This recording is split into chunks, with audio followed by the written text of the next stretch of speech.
Devinez le domaine de compétence de ces dames ici présentes.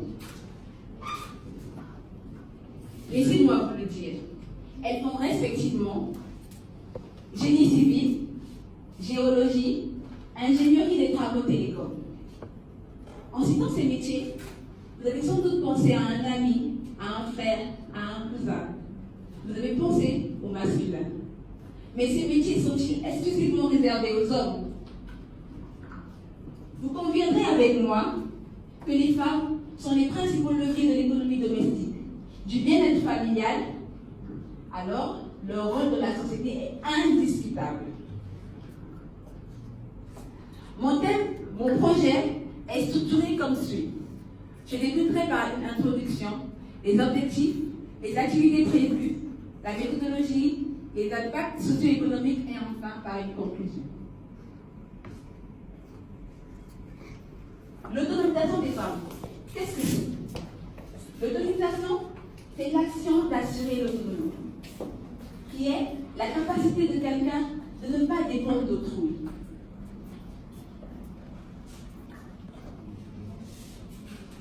Qu'est-ce qu'un métier masculin?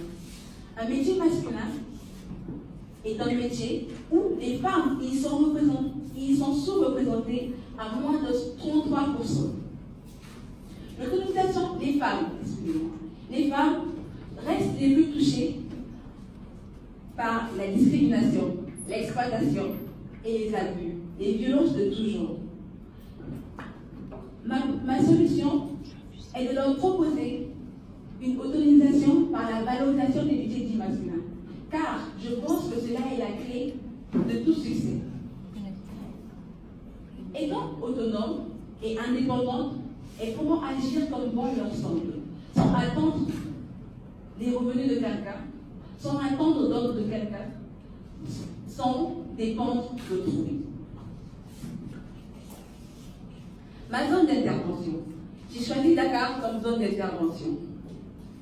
Et je travaillerai avec des femmes victimes de grossesse précoce. Car les grossesses précoces, c'est un fléau. Dans le monde, une fille sur 3 est enceinte avant ses 18 ans. Ces statistiques sont alarmantes.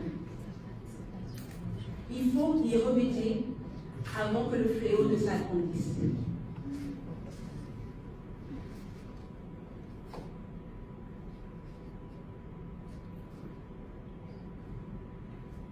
Mes objectifs.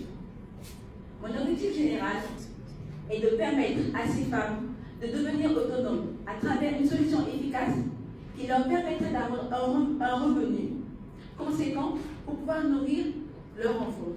Car le travail, je pense, est loin du vice, du besoin et de l'ennui. Les grossesses précoces sont causées par le manque d'information, le manque d'éducation sexuelle, la pauvreté et bien plus encore. Les conséquences liées à ce fléau sont énormes.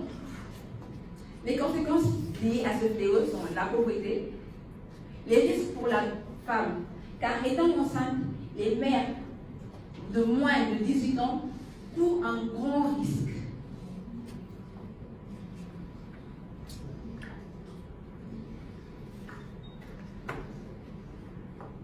Mon projet va permettre, pour pouvoir le réaliser, il faudrait sensibiliser les jeunes femmes avec qui nous allons travailler. Ensuite, former ces jeunes femmes à des métiers dits masculins qui, je pense, est la clé de leur autonomisation réelle. Proposer un accompagnement efficace, car ayant subi des traumatismes, des violences, des discriminations, il est important de régler ces mots pour pouvoir leur permettre un épanouissement réel. Mes objectifs spécifiques, je vais les identifier. Je sélectionnerai 30 femmes avec qui travailler, qui proviennent des milieux ruraux, mais résidant à Dakar. Sensibiliser, les informer, car je pense que l'information est la clé de tout succès. Un adage dit que l'information c'est le pouvoir. Il faut donc les informer avant qu'elles ne tombent dans ce fléau. les former. La formation est la clé de tout succès. Car si on n'était pas formé, je ne serais pas ici devant vous pour vous parler. Si on n'était pas formé, vous ne serez pas ici devant moi, chèrement du jury, pour pouvoir me donner. L'accompagnement. On a tous besoin d'accompagnement. Parce que grâce à ça, je suis là aujourd'hui grâce à ma mère qui m'a toujours accompagnée tout le long de ma vie. L'autonomisation réelle, ce sera l'impact que mon projet va causer. Et je pense qu'on est là pour les aider de l'argent, comme on dit, et ils doivent gagner leur vie.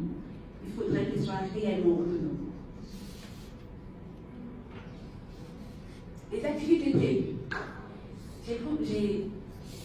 Les activités prévues seront l'art-thérapie. Je suis une passionnée d'art. J'aime la danse, j'aime le chant, j'aime les tableaux. Je pense que l'art est une forme d'expression. L'art nous permet de nous évader, de créer un monde qui n'appartient qu'à nous. Et donc, ce serait le moyen efficace pour permettre à ces femmes d'avoir un accompagnement et un suivi réel. Les séances d'information. Comme je l'ai dit tantôt, l'information c'est le pouvoir. Il est donc important qu'elle soit formée. La formation des métiers dits masculins. Je propose des métiers comme la mécanique, la plomberie, la soudure. Ces métiers sont quelquefois considérés comme des sous-métiers. Mais laissez-moi vous dire qu'en tant qu'un métier nourrit son maître, il est temps venir à apparaître, car il n'y a pas de sous-métier, donc il nous permet d'avoir du pain sous la table. Les formations sur la gestion des finances. Il est important d'apprendre à ces dames de savoir gérer leurs finances, car de l'argent bien gagné mais mal géré le ramènerait au point de départ.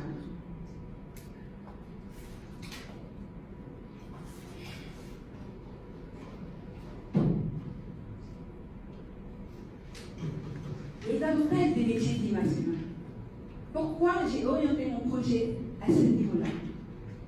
Les métiers dits masculins font partie du secteur informel, qui, comme vous le savez, l'économie africaine est basée sur l'économie africaine est basée sur le secteur informel, qui représente 91% de la production du pays. Du PIB. Les avantages du métier dit masculin sont les métiers masculins génèrent un revenu conséquent. Comme vous le voyez, les mécaniciens, il y en a tellement.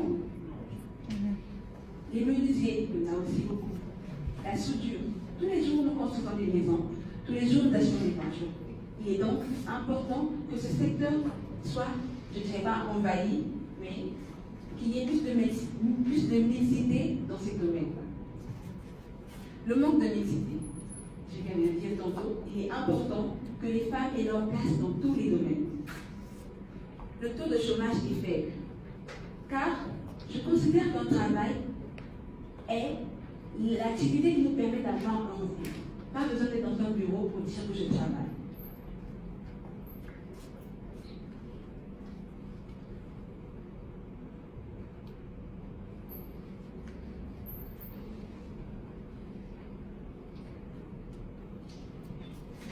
Ma méthodologie. À compter de octobre 2019, nous débuterons la réalisation de ce projet en offrant des formations pour une durée de 7 mois. Parce que oui, la formation doit être de qualité et donc demande un certain temps pour ne pas les laisser aller travailler sans rien savoir. Nous allons travailler. Nous allons diviser nos activités en 3 phases. On aura la phase pratique, la phase théorique et la virtualisation. Je fais télécom et informatique. Je suis une passionnée du numérique. Et je pense que de nos jours, l'ère du numérique, nous le savons, prend de la place. Et il est important que tous les domaines s'imprègnent de ces nouvelles technologies. Et donc, je propose des plateformes, des applications pour permettre la réalisation de mon projet. L'impact socio-économique. La prise de conscience. Nous sommes ici réunis pour parler d'autonomisation de la femme. Il est donc évident que nous y intéressons, sinon nous ne serions pas ici. Le leadership féminin et l'entrepreneuriat. L'entrepreneuriat, comme vous le savez, est un sujet dont tout le monde parle. Donc, il est important pour les femmes aussi de s'y intéresser. Le leadership féminin. Si on n'en parlait pas, nous, Miss, ne serions pas ici devant vous prendre la parole pour nous exprimer et défendre nos idées. L'égalité des chances. L'égalité des sexes est un problème courant actuellement, mais l'égalité des chances nous permettrait de réaliser un monde meilleur pour tous, où chaque individu aura sa place, qu'il soit femme, qu'il soit homme, sans discrimination, sans tenir compte de son genre.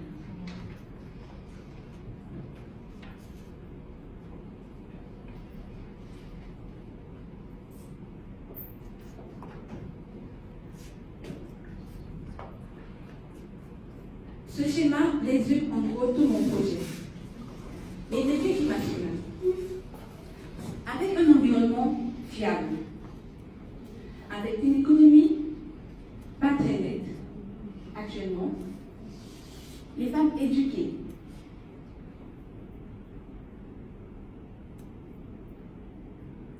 une société avertie, consciente que la femme est le pilier de notre société. Car un adage dit, éduque une femme, vous éduquerez une nation. Imaginez si toutes les femmes étaient autonomes. Que deviendrait le monde?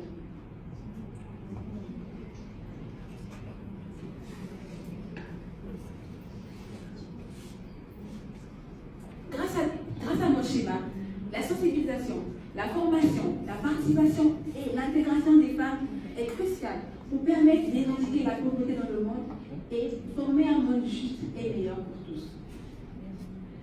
Tout ceci me résume en disant que les femmes sont les piliers de notre société et grâce à elles, elles permettraient que notre société devienne plus juste, aimante et permettrait à l'Afrique surtout d'avoir une économie stable et efficace. En conclusion, après avoir longuement parlé, je vous dirais qu'il est important que hommes et femmes, ensemble, travaillons pour permettre à la femme de devenir autonome. Car les problèmes d'égalité de genre, ce n'est pas vraiment un problème. Le véritable problème, c'est la participation de tout un chacun.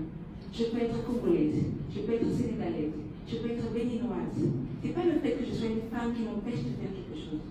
Non, c'est la façon dont la personne en face de moi visionne. Car tous, nous pouvons y arriver. Michelle Obama disait, je cite, il n'y a aucune limite à ce que nous, femmes, pouvons accomplir. Merci de m'avoir écouté. Je vous remercie.